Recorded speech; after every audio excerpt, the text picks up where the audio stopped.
Niat secara bahasa artinya al-azm, keinginan yang kuat. Niat secara bahasa artinya apa? Keinginan yang kuat. Adapun secara istilah, niat adalah huwa imbi'athul qalbi, keinginan dari hati. Di buku ini disebutkan huwa imbi'athul qalbi yajri majral futuh minallah. Ya, keinginan hati, sesuatu yang muncul dari hati, yang berjalan sesuai dengan apa yang Allah bukakan dari Allah. Sementara Al-Baydawi memberikan definisi lain, apa itu? Yaitu imbi'athul qalbi nahwa ma yarahu muwafiqan li gharadin min jalbi naf'in aw daf'i dhurrin. Yaitu ya, keinginan yang muncul dari hati menuju kepada sesuatu yang dipandang sesuai dengan tujuan. Ya. Sesuatu yang dipandang sesuai dengan tujuan berupa apa? Mendatangkan manfaat dan menolak mudarat.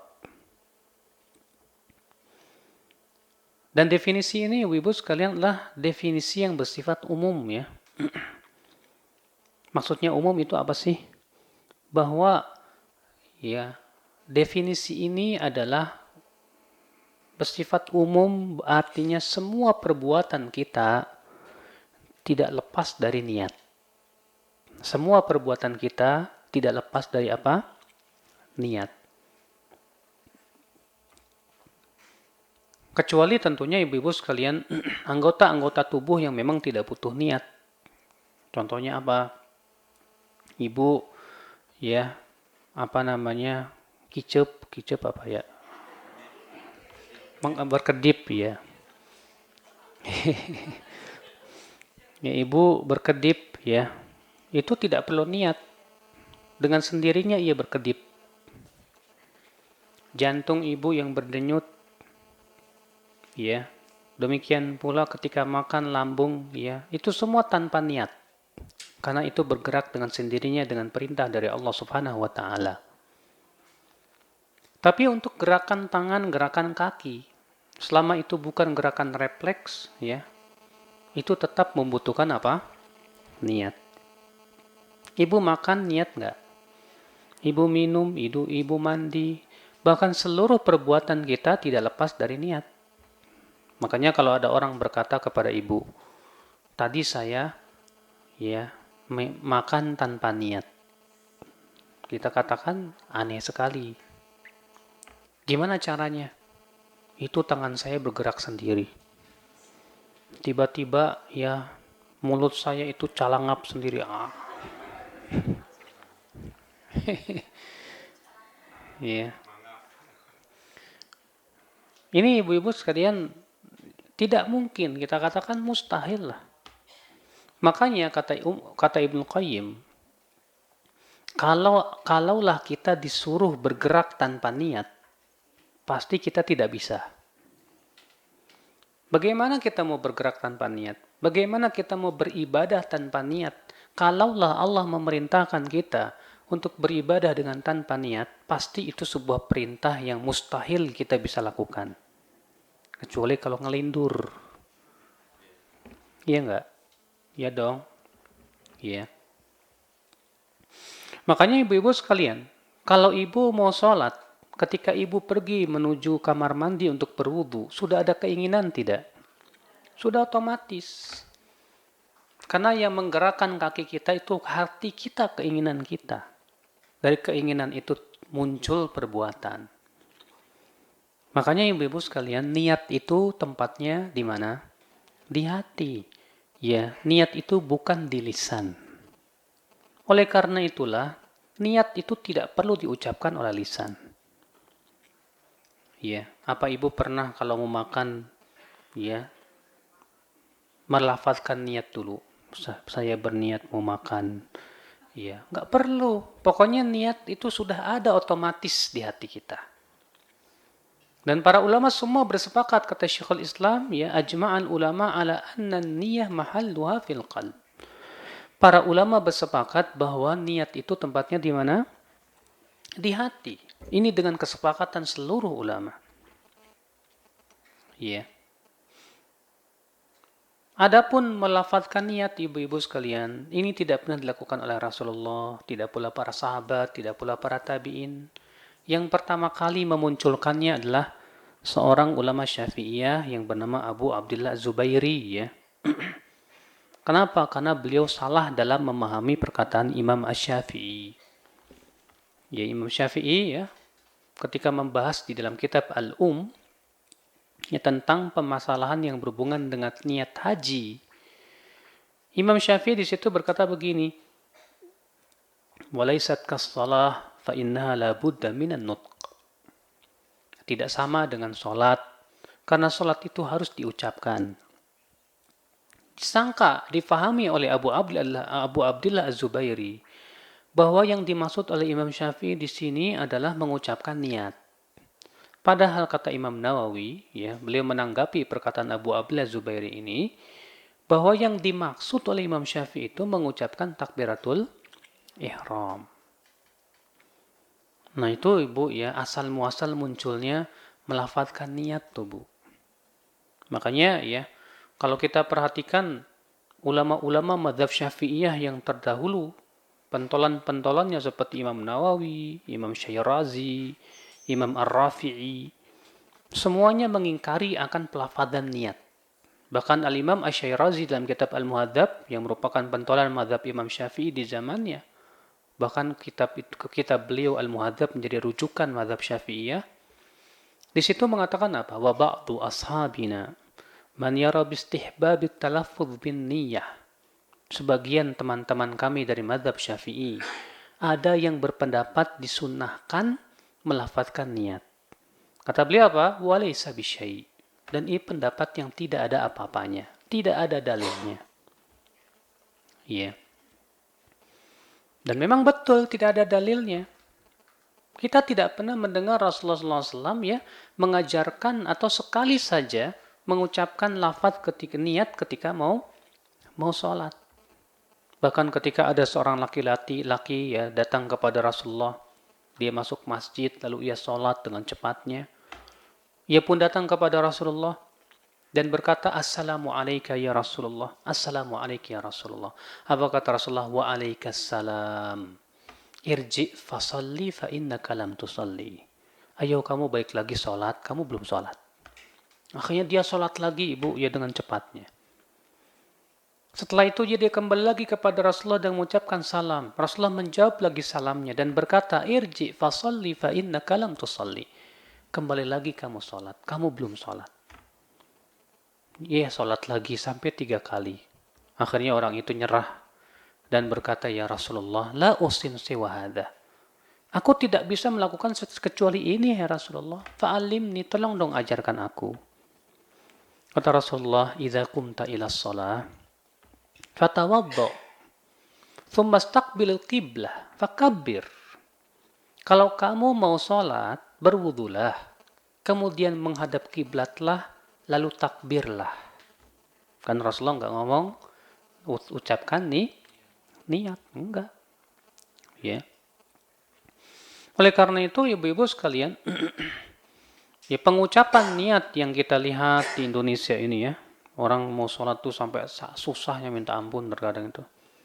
Ya, usolli fardhul maghribi thalatha raka'atin lillahi ta'ala, atau ada tambahan mustaqbilal qiblati lillahi ta'ala. Ya. Sudah gitu pas takbirnya apa katanya? Pas ketika takbir, niat itu harus kita ucapkan lagi di hati. Jadi Allah enggak jadi, ya. Kenapa susah? Ini kok enggak nyambung-nyambung gitu kan? Diulangi lagi Allah. Imamnya ruku, langsung jadi. Ya. Itulah anehnya kata Imam Ibnul Jauzi. Laita syi'ri Aneh sekali kata Ibnul Jauzi, kalau imam ruku langsung jadi. Apa yang membedakan ini dan itu? Ya, subhanallah. Makanya ibu, ya agama kita ini mudah. Nggak usah dicapek-capekin dengan seperti itu, Bu. Ya, sampai-sampai ada orang tua datang kepada saya, Ustadz, besok saya mau umroh. Tapi saya nggak tahu niat sholat tawaf tuh gimana, ajarin dong. Ya, Masya Allah Pak, kata saya. Ya agama kita itu mudah Pak. Bapak ketika mau sholat saja sudah terbetik di hati untuk sholat tawaf, itu cukup. Ya, nggak perlu lagi usolli sholat tawaf lillahi ta'ala mustaqbilal qiblah. Ya, subhanallah. Nah ini ibu-ibu sekalian. Jadi tempat niat itu di mana Bu? Di hati. Bukan di mana? Bukan di lisan. Ya. Dan niat itu ibu-ibu sekalian mempunyai dua fungsi. Niat itu mempunyai dua fungsi. Apa fungsi niat? Yang pertama, membedakan antara ibadah dengan kebiasaan. Membedakan antara ibadah dengan apa? Dengan kebiasaan. Contoh, untuk membedakan mandi junub dengan mandi biasa yang kita lakukan tiap hari dengan apa? Dengan niat. Ya. Maka kalau ibu misalnya tadi malamnya junub, kemudian pagi harinya mandi seperti biasa, lupa, ya. Setelah di kantor baru ingat, astagfirullahaladzim, saya kan junub tadi malam, tapi mandinya biasa. Sah tidak? Tidak sah. Harus diulangi lagi mandinya.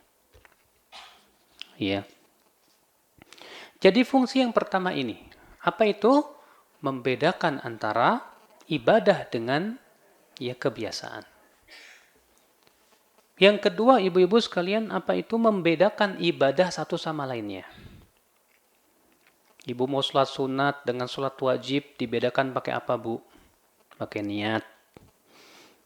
Ibu mau puasa wajib dengan puasa sunnah, dibedakan dengan apa? Dengan niat. Ibu mau sholat ya tahiyat masjid dengan sholat duha, yang membedakannya apa? Niat. Ya. Nah ini ibu-ibu sekalian, ya ini adalah dua fungsi niat. Kemudian macam-macam niat. Rasulullah di dalam hadis yang masyhur membagi niat itu ada dua macam. Beliau bersabda, innamal a'malu binniyat wa innama likulli imri'in ma nawa. Sesungguhnya amal itu sah dengan niat, dan sesungguhnya setiap orang akan mendapatkan apa yang ia niatkan. Para ulama, para fuqaha dari hadis ini mengambil ya kesimpulan bahwa niat itu ada dua macam.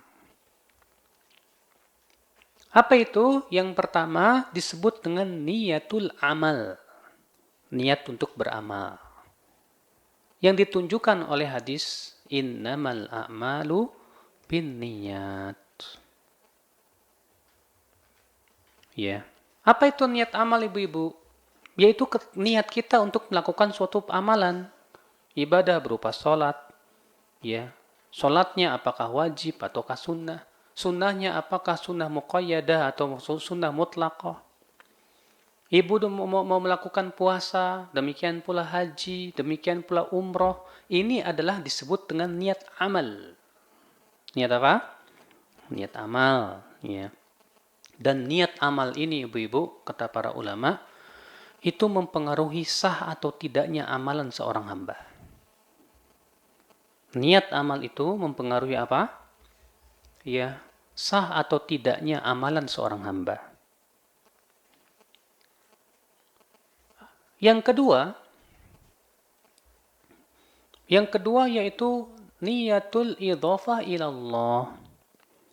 Niat karena Allah. Mana dalilnya? Itu dalam hadis tadi. Kata Rasulullah, innamal a'malu binniyat, ini niat amal.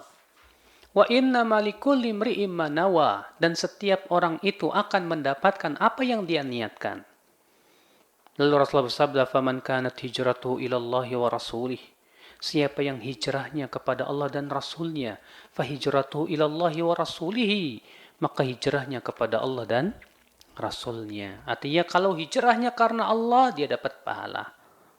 Wa man kanat hijratuhu lidunya yusibuha aw imra'atin yankihuha fahijratuhu ma hajara ila ma hajara ilaih.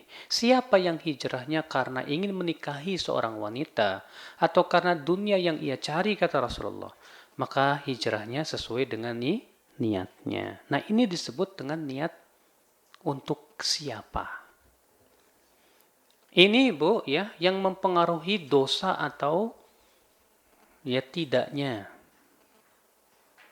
Kalau ibu sholat, niat tujuannya lillahi ta'ala 100%. Dapat pahala tidak? Dapat. Kalau ibu sholat, niat tujuannya agar diberikan oleh Allah rezeki yang luas.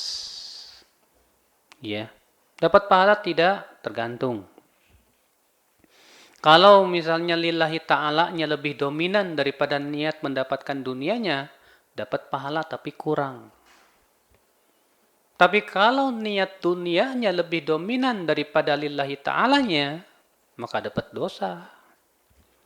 Kalau niat lillahi ta'ala-nya seimbang ya dengan niat karena dunianya, maka tasaqata, bersaling berguguran. Nggak dapat dosa, nggak dapat pahala, dah rugi. Ya. Ini ibu-ibu sekalian pembagian niat. Jadi niat itu ada dua macam. Yang pertama niat apa? Niat amal. Yang kedua niat apa? Niat karena Allah. Ya. Dan dua-duanya harus ada, ibu. Ketika ibu mau sholat, ya, pertanyakan pada diri kita, saya sholat karena siapa? Ya, semuanya karena Allah, alhamdulillah. Niatnya untuk mendapatkan keridhaan Allah, untuk mendapatkan ya pahala dari Allah, alhamdulillah. Tapi kalau ternyata di sana ada niat kedua, saya lillahi ta'ala Ustadz, agar ya pekerjaan saya sukses. Nah, kan ada agarnya ini, ada agar-agarnya nih Bu. Ya. Niat saya ikhlas Ustadz agar pekerjaan saya sukses. Kita katakan ibu berarti berniat dua. Yang pertama karena Allah, yang kedua agar dunianya sukses. Berarti mengharapkan apa? Dunia. Kalau ternyata lillahi ta'ala dengan agarnya itu ya sama-sama kuat dan seimbang, maka ibu tidak mendapatkan pahala sama sekali. Ya, rugi, Bu. Ya, jadi Ustadz kita nggak boleh berdoa ya? Boleh, minta dunia fadl, tapi itu tempatnya di doa bukan di niat, Bu. Ya. Nah, ini ibu-ibu sekalian. Kemudian kata para ulama, niat amal ada 6 atau 7 syarat yang harus dipenuhi. Niat amal ada 7 syarat yang harus dipenuhi. Syarat yang pertama, an yakuna musliman, seorang muslim.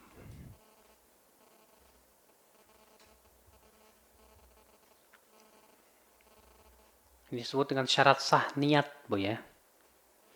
Yang pertama apa? Muslim. Yang kedua, an yakuna mumayyizan. Mumayyiz. Apa sih mumayyiz, Bu? Yaitu usia anak yang bisa membedakan. Yaitu 7 tahun. Berarti kalau ada anak yang haji umur 7 tahun, sah tidak hajinya? Sah niatnya. Tapi hajinya nanti kalau sudah balik wajib diulangi lagi.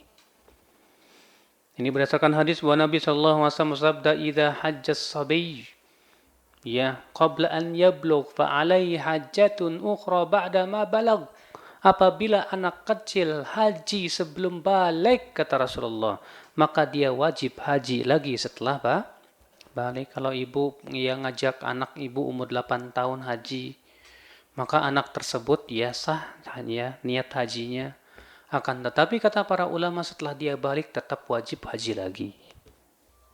Ya. Jadi mumayyiz itu syarat apa Ustadz? Syarat niat, bukan syarat mencukupi amal. Syarat yang ketiga, apa itu?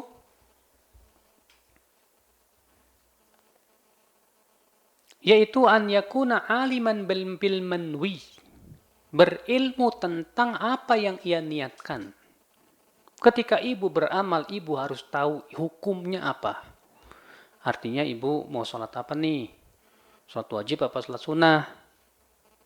Ya, kalau ibu habis salam, Assalamualaikum warahmatullahi wabarakatuh, Assalamualaikum warahmatullahi wabarakatuh. Ditanya sama teman, sholat apa? Hah? Nggak tahu. Ya, ini kok nggak tahu? Emang kamu tadi sholat apa? Nggak tahu, yang ngelamun. Ya, yang nggak benar. Sebab kenapa Bu? Yang namanya sholat itu harus kita tahu. Kita ini mau sholat wajib apa sholat sunnah gitu loh. Ya. Maka dari itu kata para ulama, hadis ini menunjukkan, innamal a'malu binniyat itu menunjukkan apa? Kita ini diperintahkan oleh Allah untuk mengetahui hukum suatu ibadah dulu. Jadi sebelum kita mengerjakan suatu ibadah, wajib kita ketahui dulu hukumnya apa. Ya. Syarat yang keberapa? Yang keempat, kata para ulama. Apa itu? Yaitu an alla yakuna, ya, tidak boleh ada penghalang antara niat dengan yang diniatkan. Alla takunal munafah. Tidak boleh antara niat dan yang diniatkan itu saling meniadakan. Ya, sesuatu yang meniadakannya. Contohnya apa Ustadz? Murtad dari agama Islam. Ya. Yaitu tidak ada antara niat dan yang diniatkan itu tidak saling tidak meniadakan maksudnya. Tidak ada sesuatu yang meniadakannya. Menghalanginya lah istilahnya gitu loh. Contohnya apa? Murtad. Kalau ibu murtad sebelum mau beramal soleh, ya udah selesai. Nggak diterima, nggak sah niatnya. Iya. Syarat yang kelima. Apa itu? Antakunan niyah fi bidayatil amal. Niat itu hendaknya berada di permulaan amal. Nggak boleh di tengah, apalagi di akhir. Iya. Kalau ibu-ibu berpuasa, dari pagi belum makan. Siang juga belum makan. Pas sorenya baru niat, saya dari pagi belum makan, puasa aja sekalian. Loh kok baru niat sore sih, gimana sih? Ya, gak bener. Kalau ibu misalnya jam 7 belum sempat makan, ya kemudian berniat untuk puasa, silakan, gak apa-apa. Karena itu Rasulullah pernah melakukannya. Tapi kalau ibu mulai niatnya puasanya siang atau sore, maka tidak dibenarkan kata para ulama. Ya. Syarat yang keenam. Syarat yang keenam yaitu alla tuqta'an niyah wa tastamir. Niat tidak boleh diputus. Di mana niat itu harus ada dari awal amal sampai akhir amal.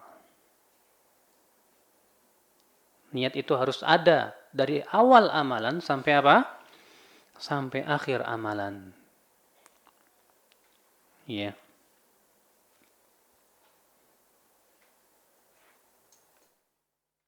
Bagaimana kalau diputus? Maka tidak sah. Contoh misalnya ibu tidur jam 11 siang. Karena saking ngantuknya, mungkin tadi malamnya nggak bisa tidur. Akhirnya bangun-bangun jam 4 sore. Langsung sholat, niatnya sholat asar. Allahu Akbar. Setelah 2 rakaat baru ingat, astagfirullahaladzim, belum sholat zuhur. Ternyata apa yang terjadi? Ibu langsung merubah niat. Ya. Langsung merubah niat sholat zuhur di tengah sholat. Maka kita katakan sholat ibu tidak sah dua-duanya. Loh kok bisa gitu Ustaz? Iya. Pertama, niat ibu bukan dari awal. Yang kedua, ibu sudah memutuskan ya niat yang pertama. Maka kalau keadaan seperti itu tidak sah. Ya. Atau misalnya ibu sedang sholat qobliyah subuh. Tiba-tiba ibu langsung memutuskan niatnya langsung mau sholat subuh. Apalagi ini. Ya. Bisa aja kan, ibu lagi sholat subuh sendirian, sholat qobliyah sunnah ya. Tahu-tahu ada orang nepuk ya di apa? Terkadang kan kalau di Indonesia kan gitu, ditepuk pundaknya, tuk tuk gitu. Kitanya bingung lah, kok saya sholat sunnah, dia jadi makmum saya. Akhirnya karena kebodohan kita pun jadi merubah niat. Ah, udahlah, saya sekalian aja sholat subuh. Ya enggak sah. Ya kita katakan maaf, sholat Anda tidak sah. Terus gimana dong? Dia mau jadi makmum saya, udah biarin aja. Ya, nggak perlu ibu ngomong ke dia, mas, maaf, saya lagi ini. Nggak boleh, ya. Batal nanti sholatnya. Ya.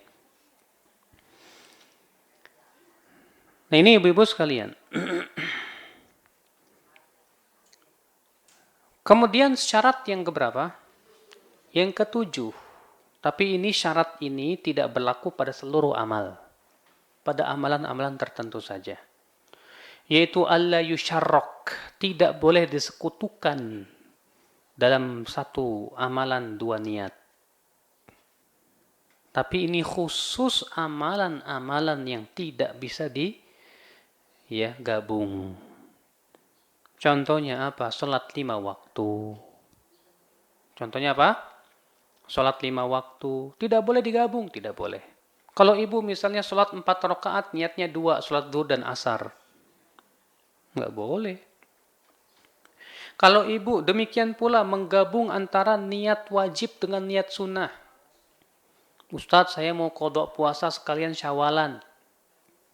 Saya mau syawalan sekalian qadha puasa. Boleh nggak niatnya 2 Ustadz? Nggak boleh. Loh kok bisa begitu? Ya, karena qadha itu wajib. Sedangkan syawal itu hukumnya apa? Sunnah. Maka pada waktu itu tidak diperkenankan ibu-ibu. Tapi kalau memang ibadah tersebut ya boleh digabungkan. Seperti antara sholat tahiyat masjid dengan sholat qobliyah zuhur misalnya. Boleh? Boleh. Maka pada waktu itu diperbolehkan untuk ya mempersekutukan niat. Ya, atau artinya menduakan niat, bahkan mentigakan niat nggak masalah. Iya. Nah, ini ibu-ibu sekalian ya 7 syarat daripada niat ya, Bu ya.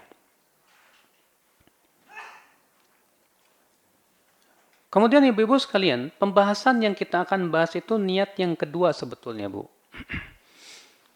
Karena ini pembahasan tazkiyatun nufus, ya. Karena ini pembahasan tazkiyatun nufus, berarti ini berhubungan dengan hati.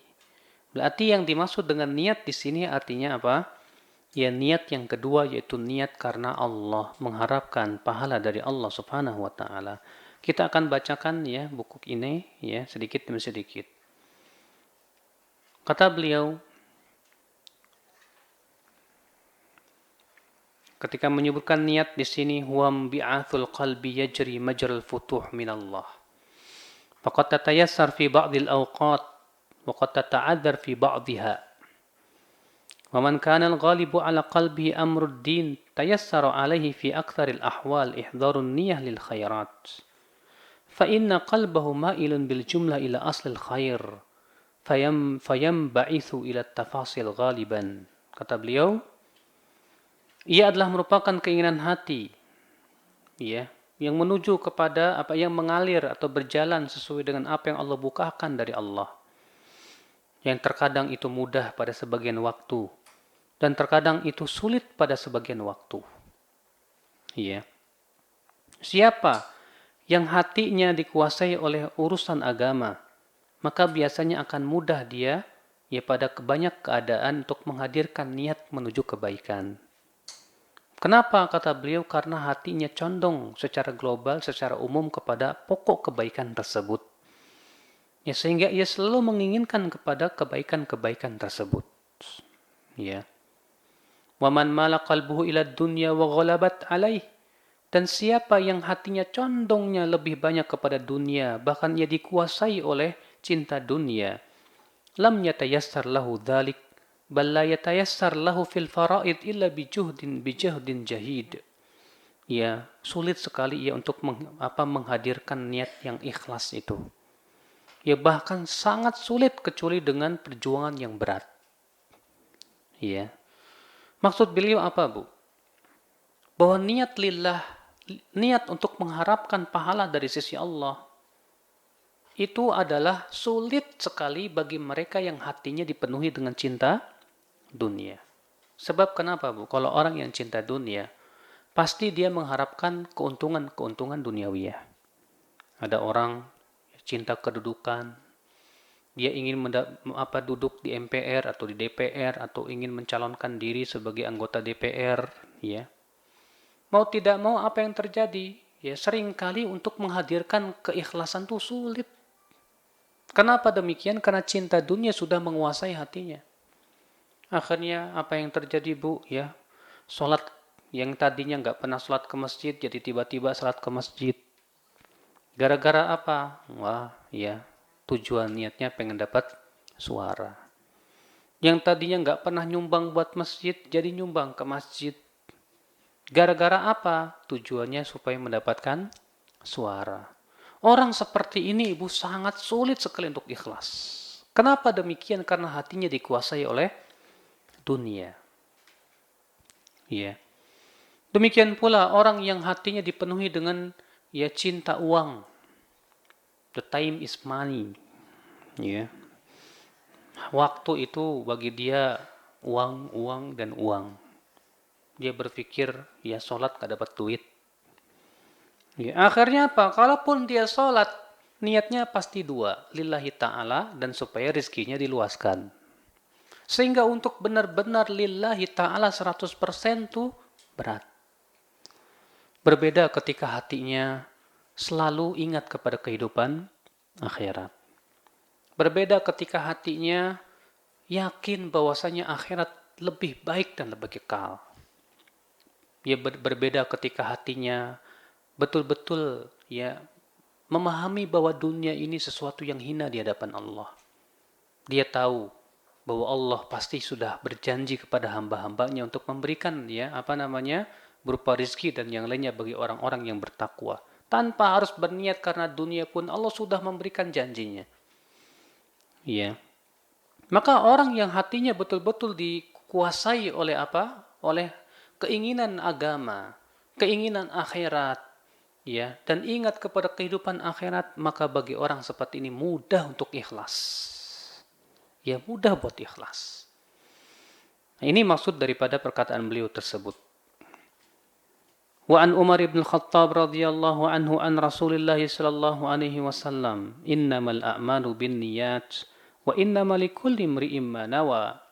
Faman kanat hijratuhu ila Allah wa rasulihi fahijratuhu ila Allah wa rasulihi. وَمَنْ كَانَتْ هِجْرَتُهُ إِلَى الدُّنْيَا يُصِيبُهَا أَوْ امْرَأَةٍ يَنْكِحُهَا فَهِجْرَتُهُ إِلَى مَا هَاجَرَ إِلَيْهِ رواه البخاري ومسلم. Ya, Rasulullah SAW bersabda dari hadis Umar bin Khattab, sesungguhnya amal itu dengan niat dan sesungguhnya setiap orang akan mendapatkan apa yang dia niatkan.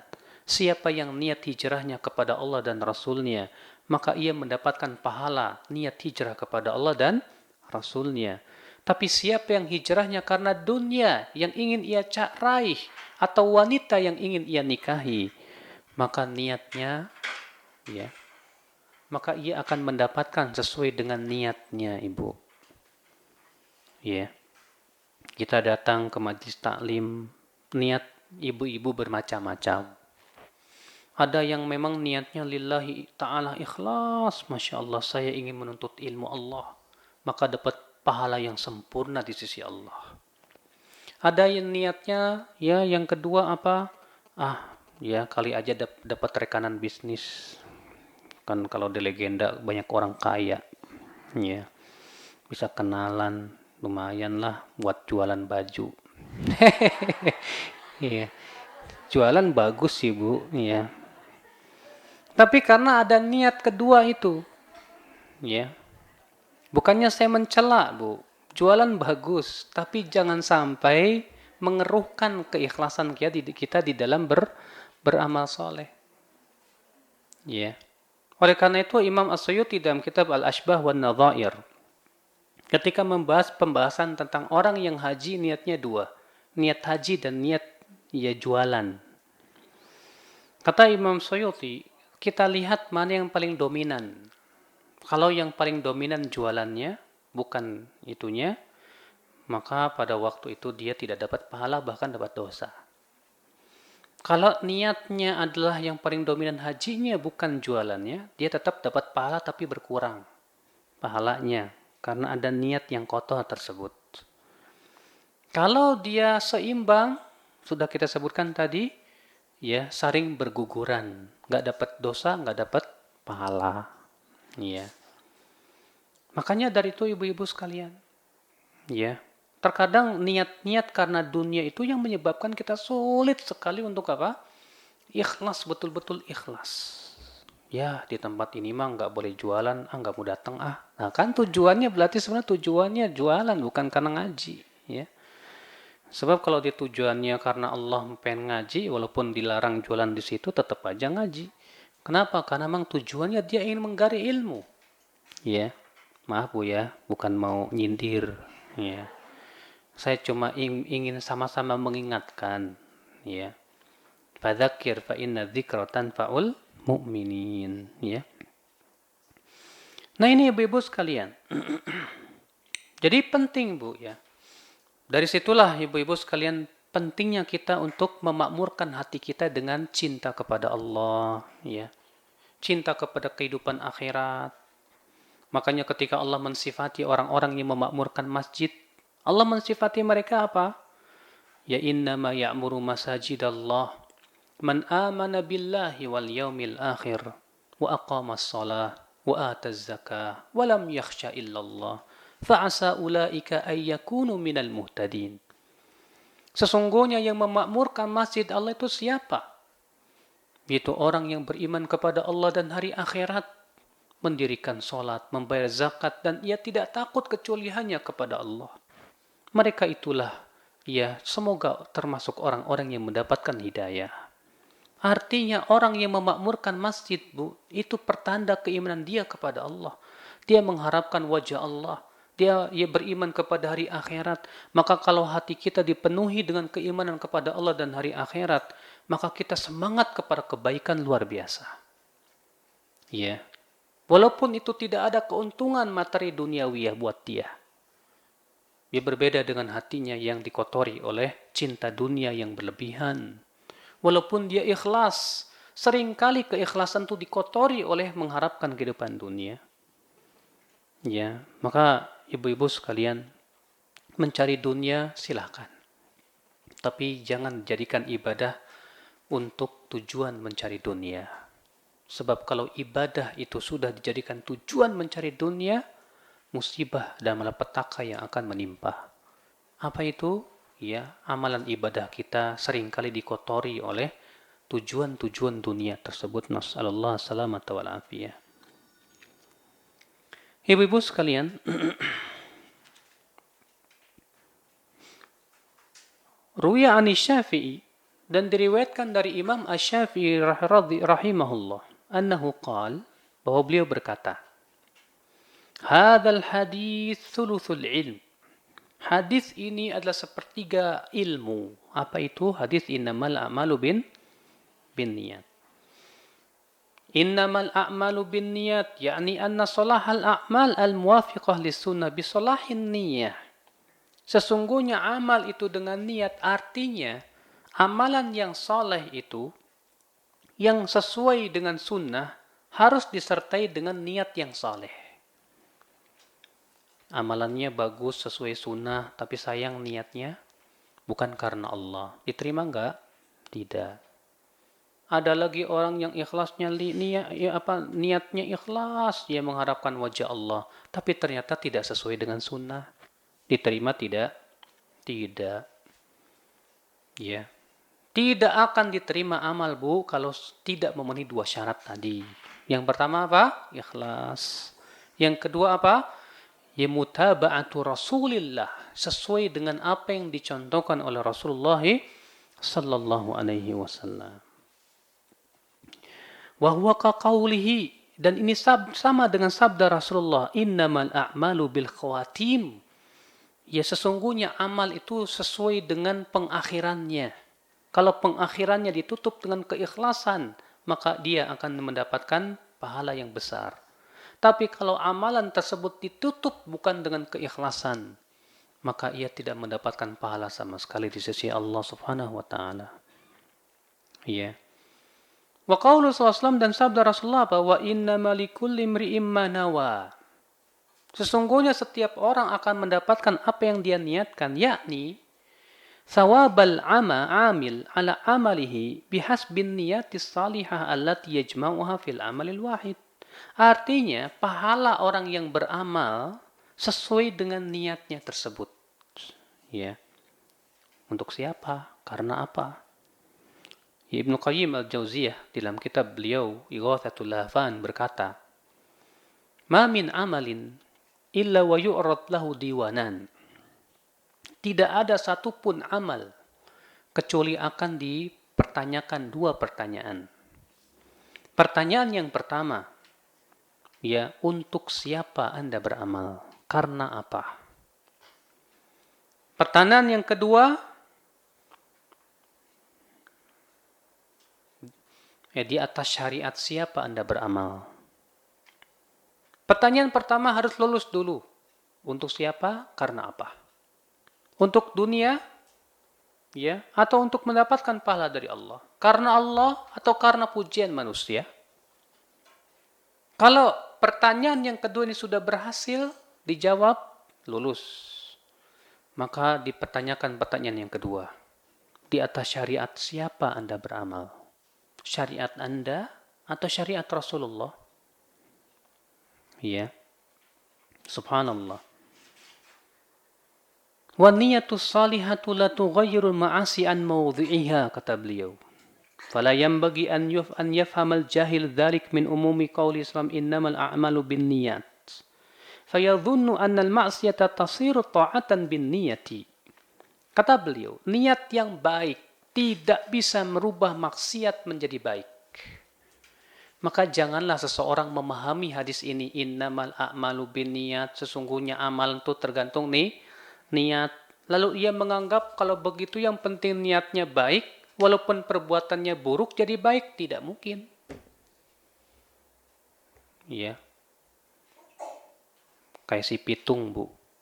Ibu pernah lihat film Pitung? Iya. Si pitung tuh ngerampok orang kaya, niatnya supaya bisa bantu fakir miskin, Bu. Niatnya baik, Bu. Caranya benar nggak, Bu? Nggak benar. Iya. Maka kalau ada orang niatnya baik, saya mau bangun masjid yang megah. Caranya gimana? Korupsi. Nggak bisa. Apa korupsi jadi taat? Oh, nggak bisa. Apakah korupsi jadi baik? La wallah. Ada orang datang ke dukun, minta syariat. Ketika dikatakan, kenapa Anda datang ke dukun? Nah, niat saya baik. Apa niat Anda? Saya cuma mencari rizki. Ini kan syariat saja. Lah. Ya. Anda boleh mencari rezeki, tapi caranya jangan menghalalkan segala cara. Karena sesungguhnya mendatangi dukun itu dosa besar, ya. Rasulullah SAW bersabda, man atakahinan fasaddaqahu bima yaqul. Ya, siapa yang mendatangi dukun dan membenarkan apa yang ia ucapkan, ya, faqad kafaru bima unzila ala Muhammadin sallallahu alaihi wasallam. Sungguh ia telah kafir kepada apa yang diturunkan kepada Nabi Muhammad sallallahu alaihi wasallam. Ya. Maka dari itu kata beliau, jadi ya, suatu perbuatan yang buruk itu tidak jadi baik gara-gara niat yang baik. Ya. Niat saya baik, Ustadz, dari berbuat bid'ah ini, Ustadz. Apa niatnya? Saya ingin bertakarub kepada Allah. Oh, Masya Allah. Bagus niatnya. Tapi sayang caranya. Makanya, Bu, ya, ada 3 orang datang kepada istri-istri Rasulullah. Lalu bertanya tentang bagaimana tata cara ibadah Rasulullah SAW. Fa akhbaruhum, ya, kemudian para istri Nabi SAW itu mengabarkan kepada mereka beginilah ya ibadahnya Rasulullah SAW. Apa yang terjadi, Bu? Faka'annahum taqalluha. Ya mereka menganggap kok ibadah Rasulullah ringan sekali ya. Rupanya, Bu, salah seorang dari 3 orang ini berkata, Aina nahnu min Rasulillah. Siapa kita dibandingkan dengan Rasulullah? Rasulullah itu sudah diampuni dosanya yang telah lalu maupun yang akan datang. Kalau kita enggak, ya, ini namanya syubhat. Apa kata salah seorang dari mereka? Oh, kalau begitu saya tidak akan menikah, khusus ibadah saja. Yang satu berkata, saya akan berpuasa setiap hari. Yang satu berkata, saya akan sholat tahajud semalam suntuk dan tak akan pernah tidur. Ya, di waktu malam. Niatnya bagus nggak, Bu? Wallahi niatnya bagus. Rupanya kabar 3 orang ini, Bu, sampai kepada Rasulullah SAW. Maka Rasulullah memanggil mereka. Rasulullah bersabda, antumul ladzina qultum kada wa kada. Apakah kalian yang mengatakan begini dan begitu? Kata mereka, iya wahai Rasulullah. Ama wallah, ketahuilah demi Allah, kata Rasulullah, inni akhsyakum lillah wa atqakum lah. Aku ini lebih takut kepada Allah dari kalian. Aku ini lebih bertakwa kepada Allah dari kalian. Walakinni asumu wa uftir wa usalli al-lail wa arqud wa atazawwaj. Ya, faman raghiba an sunnati falisa minni. Ya, aku ini lebih takut kepada Allah. Saya ini lebih bertakwa dari kalian kepada Allah. Tapi saya berpuasa, saya juga berbuka. Saya enggak berpuasa tiap hari. Ya, saya pun sholat malam, saya tidur malam, saya pun menikah. Siapa yang tidak suka kepada sunnahku, maka ia bukan dari golonganku, kata Rasulullah. Lihat, Bu, ya Rasulullah tidak melihat niatnya, Bu. Rasulullah melihat apa? Apakah perbuatannya sesuai dengan contoh Rasulullah dalam syariat beliau atau tidak? Ya, kalau cuma niat doang sih, ya. Kalau ternyata caranya nggak benar, bisa hancur agama kita nih, Bu. Dalam kisah lagi adalah seorang sahabat berkata, Masya Allah wa syi'ta ya Rasulullah. Ya, dengan kehendak Allah dan kehendak engkau, wahai Rasulullah. Maka Rasulullah marah dan berkata, Ajaltani lillahi nidda. Apakah kamu hendak menjadikan aku tandingan selain Allah? Kenapa Rasulullah mengingkari begitu? Karena dia mengatakan dengan kehendak Allah dan kehendak engkau. Pakai dan. Karena dan itu seakan-akan memberikan makna setara antara kehendak Allah dan kehendak Rasulullah. Maka Rasulullah SAW marah. Rasulullah tidak melihat ya niat yang baik dari sahabat tersebut. Tapi karena ini ucapan salah. Ini berbau kesyirikan. Maka Rasulullah mengingkari, beliau mengatakan, Aja'altani lillahi nidda. Ya. Tapi katakan, Kul Masya Allah wahdah. Cukup katakan, Masya Allah saja. Di zaman Ibnu Mas'ud, Ibu, ada suatu kaum yang berkumpul di masjid melingkar. Kemudian ada pemimpin mereka memimpin zikir. Pemimpinnya berkata, ya ucapkan Allahu Akbar 100 kali. Maka mereka pun semuanya bersama-sama mengucapkan Allahu Akbar, Allahu Akbar, Allahu Akbar, Allahu Akbar. Ucapkan tahlil 100 kali, kata pemimpinnya. Maka mereka pun segera berucapkannya, ya, berbarengan. La ilaha illallah, la ilaha illallah, la ilaha illallah. Ucapkan tasbih 100 kali. Mereka pun mengucapkan subhanallah, subhanallah, subhanallah. Rupanya Abu Musa al-Ash'ari melihat perbuatan orang-orang ini. Aneh, loh kok ya, aneh sekali cara berzikirnya. Segera ia lari, ya ke rumahnya Abdullah bin Mas'ud. Ya, kemudian Abdullah bin Mas'ud pun ya bertanya, ada apa? Kata Abu Musa, ya Ibnu Mas'ud, aku melihat ya suatu kaum yang berhalaqah di masjid. Dan mereka dipimpin satu orang, kalau pemimpinnya ya ucapkan takbir 100 kali, mereka bersama-sama mengucapkannya. Dan aku melihat tampaknya itu baik. Maka Ibnu Mas'ud berkata, ayo kita pergi ke masjid. Datang ke masjid. Ternyata benar perkataan Abu Musa itu, orang-orang sedang melakukan itu. Maka Ibnu Mas'ud segera berkata, "Waihakum ummata Muhammad." Celaka kalian wahai umat Muhammad. Ya. Akuntum muftatihi babad dhalalah am ahda minas sahabah? Apakah kalian ini hendak membuka pintu kesesatan? Atau kalian merasa lebih mendapatkan hidayah dari para sahabat? Haula'i sahabatu nabiyyikum ahya. Lihat para sahabat Rasulullah masih hidup, bejana mereka masih basah, baju mereka belum lusuh. Kenapa kalian tidak mengikuti agamanya para sahabat dan tata cara ibadah mereka? Apa jawab mereka, Bu? Ya Aba Abdurrahman, wahai Abdullah bin Mas'ud, ma aradna illa khaira. Kami tidak ada niat kecuali kebaikan, ingin beribadah. Maka Abdullah bin Mas'ud menjawab, kam min muridin lil khairi lan yusibah. Berapa banyak orang yang menginginkan kebaikan tapi tidak mendapatkannya karena caranya yang tidak sesuai sunnah. Bayangkan, Bu, ya, ini zikir loh, Bu. Zikirnya bagus, subhanallah, alhamdulillah, la ilaha illallah, Allahu. Tapi yang diingkari oleh Abdul Mas'ud bukan zikirnya, Bu. Yang diingkari oleh Abdul Mas'ud apa? Tata caranya. Dan Ibnu Mas'ud pun tidak melihat niat-niat mereka yang baik. Subhanallah, ini sebuah kisah yang agung yang bisa kita jadikan pelajaran buat kita, Bu. Bahwa niat-niat yang baik percuma kalau ternyata tata caranya tidak sesuai dengan apa yang diajarkan oleh Rasulullah SAW. Di sini Ibnu Mas'ud mengingkari perbuatan mereka karena perbuatan tersebut tidak pernah dilakukan oleh para sahabat, tidak pula oleh Rasulullah SAW. Ya, kisah lain, Bu. Ada seorang datang kepada Imam Malik dan bertanya, "Hai Imam Malik, dari mana saya mulai berihram?" Kata Imam Malik, dari Dzul Hulaifah.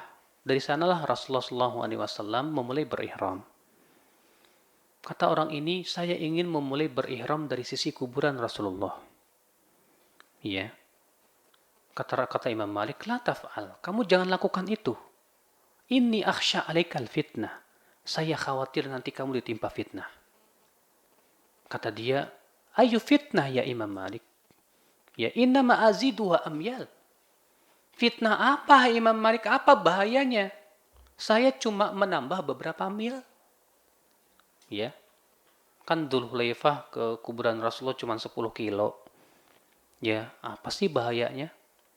Maka Imam Malik berkata, fa ayu fitnatin a'dham min annaka sabaqta ila fadilatin qassara anha Rasulullah sallallahu alaihi wasallam. Fitnah mana yang lebih besar, kata Imam Malik, dari engkau memandang ya sesuatu yang kamu lakukan itu dan kamu sudah mendahului kepada sebuah kebaikan yang kamu anggap itu baik sementara Rasulullah sallallahu alaihi wasallam tidak pernah melakukannya. Subhanallah. Ya, jawaban Imam Malik ini luar biasa. Artinya kamu yang memandang ini sebagai sebuah kebaikan saja, padahal Rasulullah tidak pernah melakukannya, itu sendiri sudah fitnah yang berat. Kalau kita, Bu, ya, sudah memandang baik sesuatu yang tidak disyariatkan Rasulullah, maka berarti kita sudah menganggap bahwasannya syariat kita belum sempurna. Seakan-akan perbuatan Rasulullah itu tidak perlu kita contoh. Kan musibah. Makanya Imam Malik berkata apa? Man ibtada'a fid dini bid'atan faqad za'ama anna Muhammadan khana risalah wa dzalika ni anna Allah azza wa jalla yaqul ya al-yawma akmaltu lakum dinakum fama lam yakun yawma idzin dina lam yakunil yawma dina. Siapa yang mengada-ngada suatu ibadah, suatu bid'ah, ya, siapa yang mengada-ngada suatu bid'ah dalam agama ini, sama saja dia telah menuduh Rasulullah mengkhianati risalah. Karena Allah Ta'ala berfirman, Al-yawma akmaltu lakum dinakum. Pada hari ini aku sempurnakan agama kalian. Yang pada waktu itu bukan agama, di hari ini pun bukan termasuk agama. Masya Allah, Imam Malik perkataannya luar biasa sekali, Bu. Mengingatkan kepada kita, Bu. Bahwa agama kita ini sudah sempurna belum? Ya udah sempurna. Ya, kesempurnaan Islam tuh ketika Rasulullah masih hidup loh, Bu. Maka kalau ibu bikin suatu ibadah yang tidak pernah dicontohkan oleh Rasulullah, ya kita bertanya kepada ibu, apakah agama kita sudah sempurna tanpa ibadah yang ibu ada-adakan? Kalau ibu berkata, belum. Subhanallah. Berarti ibu sudah menolak Al-Quran. Kalau ibu berkata, sudah sempurna tanpa ibadah yang saya ada-adakan. Taib. Kalau begitu, buat apa menyibukkan diri dengan sesuatu yang ternyata bukan agama kita? Nah, ini ibu-ibu sekalian. Ya. Maka dari itu, ibu, ya sekali lagi, ibu, bahwa niat yang baik tidak menjadikan perbuatan yang buruk itu menjadi apa? Baik. Ya. Karena ibu, ya, terkadang ada orang yang punya keyakinan seperti itu, Bu. Yang penting niatnya baik, akhirnya ya ia menghalalkan segala cara. Ini jelas bukan dari agama kita, bukan dari syariat Allah Subhanahu wa taala. Kata beliau, fa inna qaulahu sallallahu alaihi wasallam innamal a'malu binniyat. Sesungguhnya sabda Nabi sallallahu alaihi wasallam innamal a'malu binniyat itu yakhussu min aqsamil amal thalathah. Itu khusus untuk 3 amal saja. Yang pertama at-ta'at, ketaatan. Yang pertama apa? Ketaatan. Wal mubahat, yang kedua yang mubah-mubah. Kalau ketaatan harus dengan niat, demikian pula yang mubah kalau supaya dapat ya pahala harus dengan niat. Ya ibu makan niatnya apa? Saya makan cuma untuk memuaskan rasa lapar saja. Ibu tidak dapat pahala. Tapi ketika ibu makan niatnya untuk bisa kuat beribadah kepada Allah, dapat pahala di sisi Allah Subhanahu wa taala. Ya. Idzi ta'ah tanqalibu ma'siyatan bil qasdi wal mubah yanqalibu ma'siyatan aw ta'atan bil qasdi. Dan ketaatan bisa berubah menjadi maksiat karena niat kita. Ketaatan berubah menjadi maksiat gara-gara niat. Contohnya apa, Bu? Ketaatan yang berubah maksiat gara-gara niat apa? Sholat karena pengen dipuji orang. Ya. Berinfak karena pengen disebut dermawan. Nah, itu namanya taat. Ya, berubah jadi maksiat. Wal mubah, dan yang mubah bisa berubah jadi taat dan bisa berubah jadi maksiat tergantung niat juga.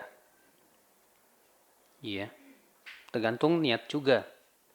Ibu beli komputer, niatnya kalau niatnya saya dengan komputer ini insya Allah untuk kebaikan. Saya ingin mengetik makalah-makalah yang baik, yang bagus, saya ingin sebarkan ke teman-teman saya. Saya akan mencari di internet ya sesuatu yang sifatnya ilmu. Alhamdulillah insya Allah itu jadi ketaatan dengan ibu membeli komputer. Tapi kalau ibu membeli komputer untuk niat-niat jahat, mau ngejebol bank nih, ya, maling, maka ibu jadi maksiat. Kenapa? Niat yang apa? Ya, yang menentukan. Amal maksiatu falatan qalibu ta'atan bil qasdi. Adapun maksiat tidak pernah berubah menjadi ketaatan dengan niat yang baik. Wa dukhulun niyah fil maksiyah idzan dhafa ilaiha qusurun khabithatun tudha'af wizruha wa baluha. Ya.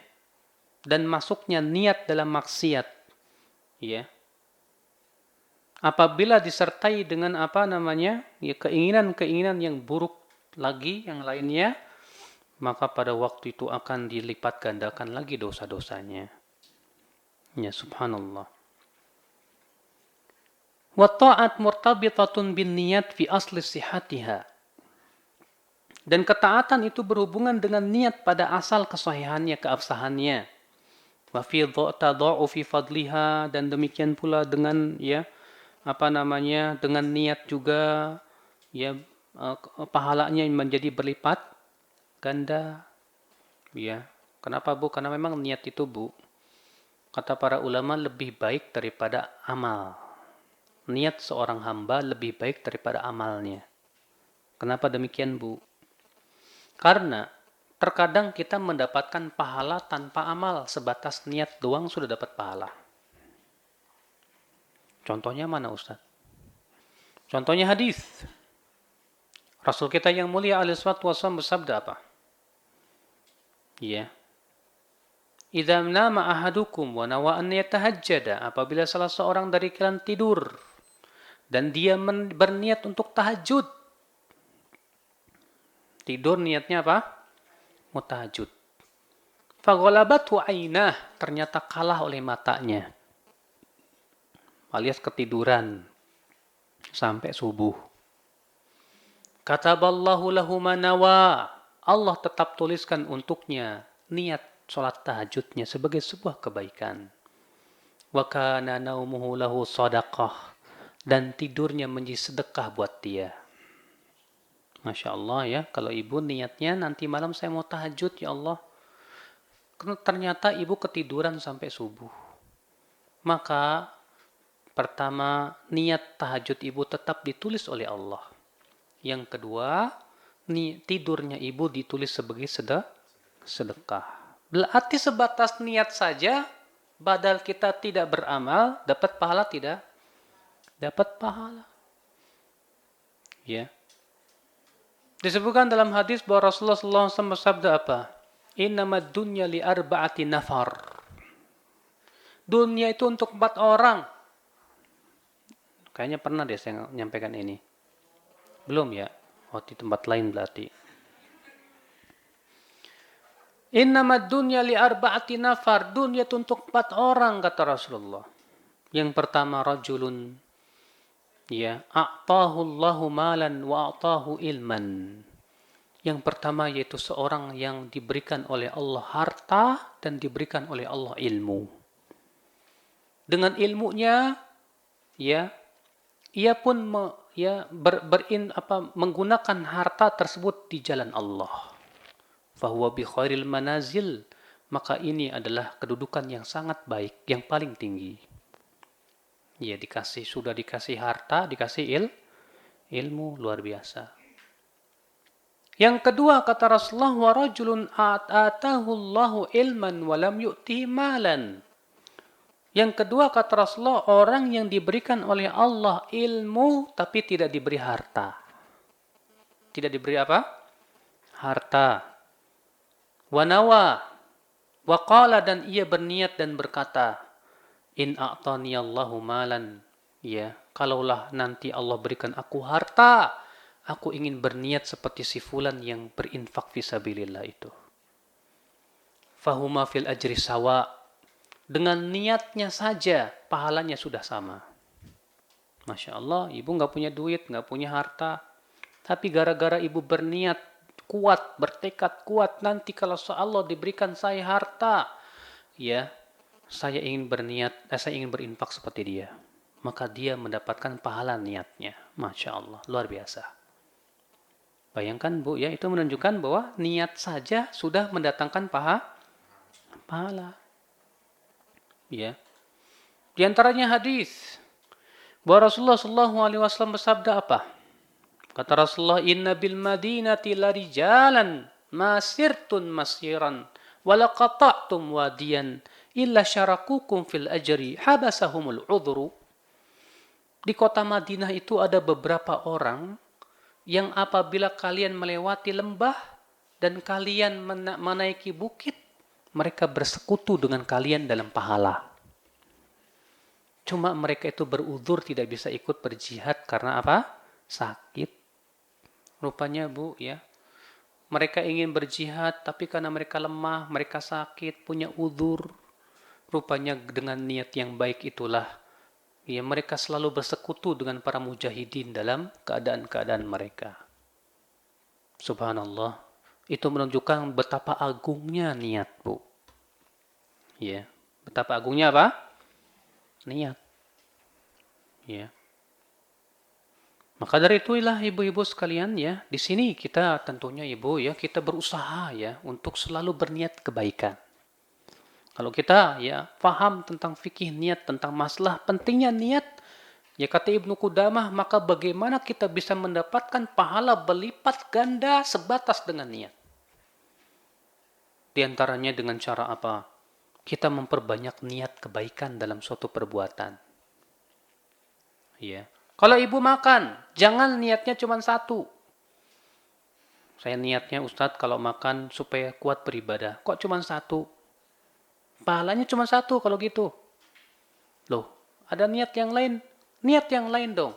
Yang kebaikan juga. Apa itu? Ya, saya berniat ya dengan makan ini ya, saya ingin mensyukuri nikmat yang Allah berikan kepada saya. Karena Rasulullah bersabda, "Innallaha yuhibbu an yara athara ni'mati ala abdihi." Ya sesungguhnya Allah Subhanahu wa taala suka untuk melihat bekas nikmat itu pada hambanya. Niat yang lainnya saya juga ingin supaya badan saya sehat. Kalau saya sehat saya bisa kuat beribadah. Kalau saya sehat saya bisa nuntut ilmu. Ya. Maka ibu bisa mendapatkan 3 pahala dalam satu kali perbuatan. Dengan apa? Dengan niat. Subhanallah. Ibu datang ke majelis taklim, niatnya cuma nuntut ilmu doang, ya dapat pahalanya 1. Tapi ibu juga niatnya mau bertemu dengan teman-teman orang yang salihat, ya, memperkuat ukhuwah Islamiyah. Masya Allah, berapa ibu udah bisa dapatkan dengan niat-niat ibu tersebut, berapa banyak pahalanya ibu. Makanya ibu ya, kata Ibnu Qudamah dalam kitab Mukhtasar Minhajil Qasidin ya, kita berusaha untuk taksirun niat, memperbanyak niat-niat yang baik supaya apa? Supaya kita bisa mendapatkan pahala-pahala yang banyak di sisi Allah Subhanahu wa taala. Ya. Kata beliau, fa'amal aslu fahuwa an yanwiya biha ibadatallahi wahdah. Dan asal niat itu adalah berniat ya dalam rangka beribadah kepada Allah. Fa'inna warriya sarat maksiyah. Kalau dia ternyata riya, ingin dipuji orang, maka jadi maksiat. Wa amma tadha'uful fadl fa bikathrati niyatil hasanat. Ya, adapun pahala yang banyak bisa diraih dengan cara memperbanyak niat-niat yang baik. Wa ammal mubahat fama min syai'in minha illa wa yahtamilu niyatan aw niyat. Ya, adapun perbuatan yang mubah itu bisa mengandung 1 niat atau 2 niat atau bahkan 3 niat, bahkan mungkin 4 niat. Ya. Dan itu bisa menjadi kebaikan atau bahkan menjadi sebuah keburukan. Tergantung untuk apa dan tujuannya untuk apa. Ini dia ibu-ibu sekalian ya, maka sekali lagi bahwa niat itu mempunyai apa? Keutamaan yang agung. Apalagi keutamaan niat? Di sini beliau membawakan lagi faslun fadlun niyah. Di antara keutamaan-keutamaan niat. An Umar ibn Khattab radhiyallahu anhu annahu qala Afdalul a'mali ada'u maftaradallahu ta'ala wal wara' amma harramallah wa sidqun niyah fima indallahi ta'ala. Amalan yang paling utama kata Umar bin Khattab, apa itu? Yang pertama melakukan apa yang Allah wajibkan kepada kita. Yang kedua wara' dari apa yang Allah haramkan. Itu menjauhi apa-apa yang Allah haramkan. Yang ketiga, jujur dalam niat terhadap apa yang ada di sisi Allah Ta'ala. Kata Umar bin Khattab, ini nih ya amalan yang paling utama sekali. Yang pertama melaksanakan apa Bu? Apa yang Allah wajibkan. Karena yang wajib itu lebih utama daripada yang sunnah. Oleh karena itu kita ini jangan Bu ya sekali-kali menyibukkan yang sunnah akhirnya malah melalaikan yang wajib. Ya. Yang kedua apa itu? Yaitu warok dari apa yang Allah haramkan. Warok itu Bu, bukan hanya sebatas meninggalkan keharaman loh Bu.